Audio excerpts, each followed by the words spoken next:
Hello again, LaxWraps, and welcome to Week 7 LaxWrap. The Chief Lane Jaffe, Chopper Drew Rogers. We're going to start with this week's top 10 teams. And Lane at number 10, they are jumbled up. There's 10 teams. There's at least 10 teams. One or two of them, but I'll give 10 right now. Possibly Agora, Redondo, Oaks Christian has a shot, maybe even Brentwood, Culver City, or El Segundo. All those have a shot at 10. So they're going to be scrambling the last week or two of the season trying to get in, right? That's right. Okay, coming in at number 9, a school we haven't mentioned much this year. Kate, tell me about these guys. The Cate School, whether we're picking them because we like Santa Barbara or because of the record at 10-1. They haven't played anybody. If you put a 10-1 ahead of Miracosta, who is 8-5, right now, I have the Rams at number 9. All right. The next couple teams, again, kind of a jumble from 8 through about 5. But coming in at number 8, we've got Oak Park. Oak Park, 8-7, right where we had them. We said they had the regular season out at 500. Maybe Oaks Christian beats them today. They go 8-8, helping the panel out. We'll know later tonight, Chopper. Okay. Then coming in at number 7, looks like Newbury Park. What do we got about them? Newbury Park is doing what they do. They're under the radar right now at 10-4. They're in a comfortable position to upset a higher seed. Their next 2 games are good tune-ups before they see Thousand Oaks. That game will be telling. Okay, so then coming in at number 6, again in this mess of teams, we got Thousand Oaks coming in at 6. You have Thousand Oaks at 6 with an 11-3 record. That record's pretty impressive. They're finding their groove. 13-7 W over Oaks Christian. They still have to face the meat grinder that's Westlake. They still play Newbury. They got a tough schedule ahead of them. Okay, and then at number 5, Harvard-Westlake is starting to look like the team they had last year when they went all the way. Harvard-Westlake was lights out on Saturday. They put up 23 goals against their arch rival, Crespi. They won face-offs. They shot the stuffings out of the ball. Roman Empire, 10 goals. Dixonator, 8 goals. Yeah, let's talk a little bit about that. That's just a firefight, a shootout among those two guys. We said with either of those guys that you could stop either one of them.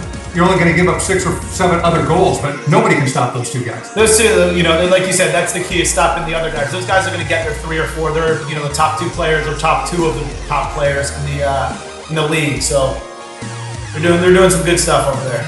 Okay, and for the second straight week, the top 4 teams, you can throw them in a hat, mix them up, and on any given day, a different one would win. In fact, using Penn is number 1 because they beat PV, PV beat Loyola. But then Loyola's number 1 because they beat Penn and Penn beat PV. But then PV's number 1 because they beat Loyola and Loyola beat Penn, right? That's exactly how it is. That's how we're going to work it out. Pythagorean theorem, not too good at math, but we're going to scratch that.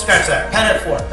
Okay, so Penn's at 4, and the way the seedings would work, they'd get the 1 seed in the semifinals, but I don't think Penn fears anybody because on any given day, they're going to win. That's right. We don't know enough about other teams. We're worried about our academics, so my kids will play whoever's out there.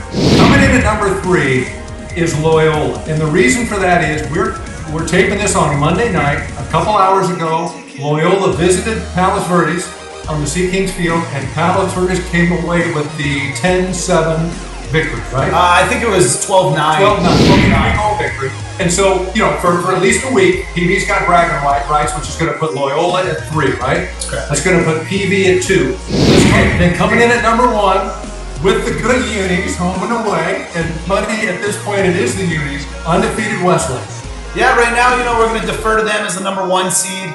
I was in the stands with 2 great kids, Brett Riley and one of their top defenders, James, who knows his last name, but if there's any indication of the type of kid at Westlake, really likable. And that says a lot about a team that's winning and doing so with class. So I'm on the Westlake bandwagon. They have T.O. left.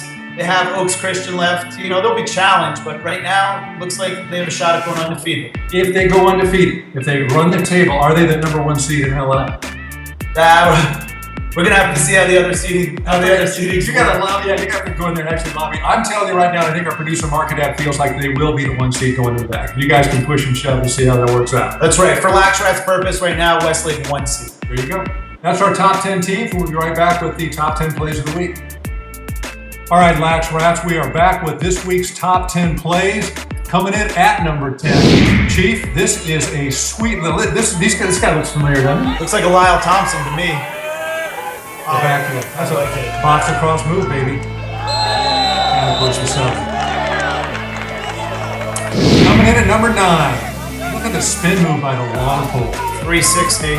Create a little space and bang. Top shelf left. We all know what's up there. All in the peanut butter. And coming in at number 8. Chows and Oaks. Inside move. These kids are all showing that box lacrosse in the phone booth, getting that stick up, managing to rip it home. A little bit of celebration. What is that? Some money, some dollars, perhaps. Let us know. We saw this kid score 2 goals a couple weeks ago. Look at the athleticism here. Win the face-off, take it to the house. Money. Propel yourself forward. I like it. Kid's an athlete. And number 6. Tip, tack, toe. You always got to have one of these extra pass, easy money. Loving the lefty down low. Number 5. Look at the inside pass. And then, what is that? Backhand again. Sean Smith doing it. We had a couple of really sweet plays here on the defensive end. There's an open net. All you can do is put it in. Right? Biscuit in the basket? There he is. Just in time. Oh, that's like a soccer swing. Coming in number 3, this guy from there. Nice. Idiot just picked that thing right out of the air. Like an apple picker. He's going to get a shot, but that's not going to be good enough, right? Stay with it. You're down. Cash in the cage. I love it. And yeah, they call it a good goal. He's looking away. Going to go left. Look away. Dixie Lamb. Catch and shoot. That's a sweet move. Great look. Now, I'm going to let you call this our top play of the week, our goalie. How often do you see a goalie score a goal? I see it often in practice, clearly. So, I got to ask you about this. We've looked at this one a couple times. This is just a sweet give and go coming up here, right? Give and go. You guys, what, you work on give and go with a goalie every day in practice? Triple G's. Give, go to the goalie. This kid's name is what? Lance Bronson. Lance all the way. There's a little gas there, huh? Yeah, I think he took one, but Get him on some wind sprints this week. That's going to do it for this week's top 10 plays. Again, if you think you got a play that's worthy, send it to us. If you think you got a play that didn't make it, let us know about it. We're getting down to playoff time. We'll have one more week's wrap next week, and then we'll be into the playoffs, right? that's it. A lot of great lacrosse coming up. This is where it counts. And we'll get a chance to solve some of these arguments over who's number 1. Westlake, they're coming for you. I guarantee you everybody's gearing up if you're the 1 seed. Anything else? That's it. Look forward to finishing strong. That's this week's LaxWrap. LaxWrap with the Chief Lane Jappy. This is the Chopper, Drew Rogers, saying thanks for watching, and we'll see you next time.